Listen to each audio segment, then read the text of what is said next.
Being an active listener is one of the most essential tools that you can have to build relationships. It really is the only way that you can understand another person's perspective. But it doesn't come naturally, and it's not so easy to do. But you can develop the skills. So in this series, we are going to delve into the science as well as give you some actionable tips and tricks that you can use to be a better listener. Join us for the Power of Listening series. Listening is a powerful tool to gain insight into someone's perspective, to be able to develop relationships. But it's not necessarily an easy thing to do. Hearing really doesn't take any effort. If we were to throw something across the room and it made a loud noise, it would grab our attention. However, to listen requires skill. And that's why it's called active listening, is we really have to make sure that we are showing up and being present and really tuning in. However, we are not always the greatest listeners. No, we kind of suck at it, to be honest with you. The reality is, as human beings, we hear all the time, you have 2 ears, 1 mouth, use it, right? But how come we always have to be reminded of this? What is the reason behind it?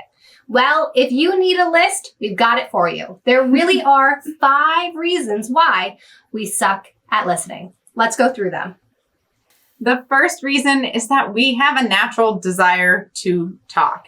Even if we are more introverted, when someone is sharing a story with us or sharing information, we want to be able to participate in those interactions. So we tend to want to share our stories or our experiences. And when we do that, we tune out of listening. The second reason is that we have a natural tendency to judge. This is a biological instinct where we're judging others. We're judging the information that we are receiving. Is this true? Is this false?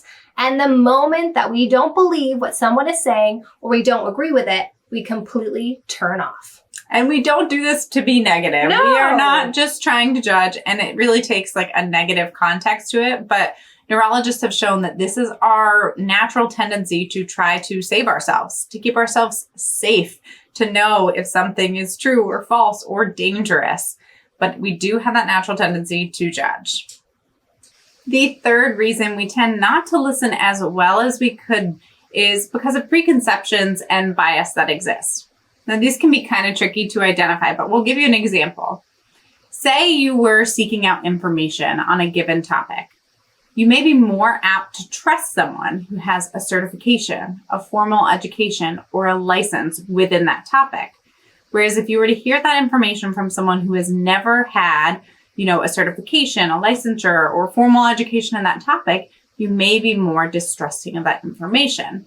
Now, these bias can present in a ton of different ways. That is just one of the more common examples. But when we have those bias, we tend to shut off listening the moment we sense that we don't have trust in that person's experience.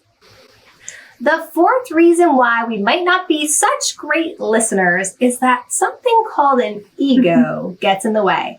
And yes, we all have one. Now, our ego can get in the way in 2 different ways. First, an ego is something where we say, well, I'm smarter, wiser, older, have more experience. This list goes on than the person who's talking to us. So that instantly can stop us. Second, if someone is saying something that makes us feel insignificant, belittled, really starts to break us down, as a defense mechanism, our brains are also going to stop listening. Now, like Chassie said, there's so many reasons that these things are getting in the way. It's our brain's automated responses. It's a way of conserving energy, a way of protecting ourselves. In this case, a way of protecting our egos. So be mindful of this. Now, the 5th and last reason that we kind of suck at listening is something that we feel we are so good at. I personally thought I was the best at this. It's multitasking. We love to multitask. In fact, this is something that usually we say is a great feature of an individual, someone who can multitask. However, when it comes to listening, that's not the case. Science has proven that you cannot multitask when it comes to listening. What we do is we do something called task switching, where our brain and focus switches from one task to the next task, but they are not happening simultaneously, which means that we're going to miss information or we're going to show people that we're not listening fully. So when it comes to these 5 things, which ones resonated with you the most? All 5? Yeah, me too. I can definitely think of a time where I have done all 5, and I am working on this skill. And you're here too. So this is something that you want to work on. We have to be mindful of it. Like we said before, hearing is an automated response. It takes no effort whatsoever to hear something, but we have to put a lot of time, energy, and effort into listening. So how can you overcome it?